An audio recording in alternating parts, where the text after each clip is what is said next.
एवढ्या मोठ्या संख्येने या संदीपान भुमरे यांच्या फॉर्म भरण्याच्या रॅलीमध्ये एवढ्या मोठ्या संख्येने ही रॅली पहिल्यांदा मी बघितलेली आहे आणि त्यामुळे संदीपान भुमरे यांचा विजय पक्का आहे. No Khaire only Bhumre. नाना काय म्हणतो ओनली मामा काय मगाशी म्हणत होते मामा भुमरे मामा भुमरे मामा ना हा एकच मामा अरे एकच नाना. नाना पण आहे ना तो आपला इकडे आपले दुसरे पण नाना आणि म्हणून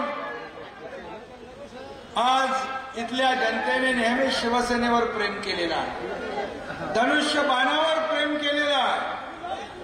शिवसेना प्रमुखांच्या विचारांवर आपल्या छत्रपती संभाजीनगरची निष्ठा आहे आणि म्हणून एक घोषणा देऊया छत्रपती धर्मवीर संभाजी महाराज की.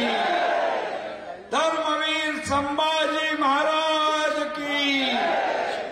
आणि म्हणून गेल्या वेळी थोडी गडबड झाली परंतु यावेळेस दोघांच्या भांडणात तिसऱ्याचा लाभ नाही. आपल्या धनुष्य बाणालाच लाभ होणार आणि महायुती या ठिकाणी प्रचंड मताधिक्याने विजय होईल.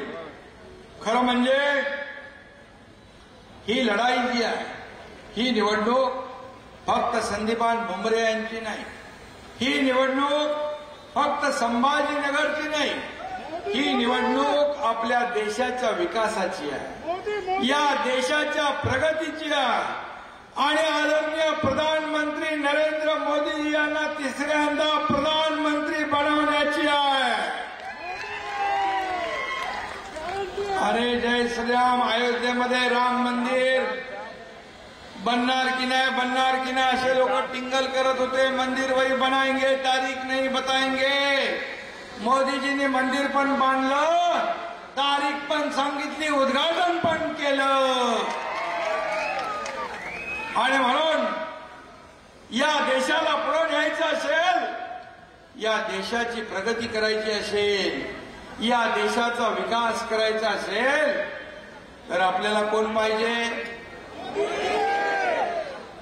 मोदी आणि राहुल गांधी यांच्यामध्ये तुलना केली तर माणूस झोपलेला असताना स्वप्नात देखील काय म्हणेल मोदी मोदी मोदी. कारण त्यांनी 10 वर्षाच्या काळात एकही सुट्टी न घेणारा प्रधानमंत्री कोण. गरम झालं की थंडगार हवा खायला परदेशात जाणार कोण. मग कोणाला निवडणार. अरे 10 वर्षात एवढं हिमालय एवढं काम केलंय जे 50-60 वर्षात काँग्रेसला जमलं नाही. मोदींच्या कामाची उंची जर बघितली एक हिमालया एवढी आणि काँग्रेसचे 50-60 वर्षाची उंची टेकडी एवढी. कोणाला मतदान करणार. आणि म्हणून आपल्या देशाचं नाव आज जगभरामध्ये आदराने घेतलं जातंय रोशन केलं जातंय. आज कोणी आपल्या प्रधानमंत्र्याला बॉस म्हणतो कोणी गळेभेट घेतो कोणी वाकून नमस्कार करतो. 11व्या नंबरची अर्थव्यवस्था 5व्या नंबरवर कोणी आणली मोदीजींनी. आता 3ऱ्या नंबरवर आणणार आहे आणि म्हणून देशाच्या विकासाची ही लढाई आहे. आणि म्हणूनच आपल्या बाळासाहेबांची काय घोषणा होती गर्व से कहो हम.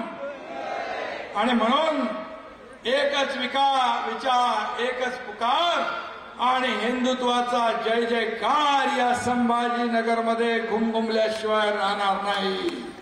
आणि म्हणून त्यामुळे अब की बार मोदी सरकार आणि नहीं फिर एक बार मोदी सरकार अब की बार अरे 400 पार त्या 400 मध्ये संदीपान भुमरे नंबर 1 ला पाहिजे ना.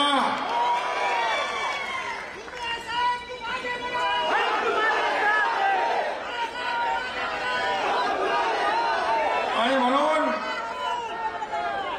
2014 पूर्वी जर आपण पाहिलं तर या देशामध्ये दंगली, बॉम्बस्फोट, घोटाळे, भ्रष्टाचार होत होते. 2014 ला मोदीजी प्रधानमंत्री झाल्यानंतर एक तरी बॉम्बस्फोट झाला नाही. तर पुण्यात बॉम्बस्फोट, दिल्लीत बॉम्बस्फोट, मुंबईत बॉम्बस्फोट, सगळीकडे बॉम्बस्फोट. आणि त्या बॉम्बस्फोटमध्ये ठराविक जातीची, धर्माची लोक मरत होती का? सगळे लोक होते त्याच्यामध्ये. आणि म्हणून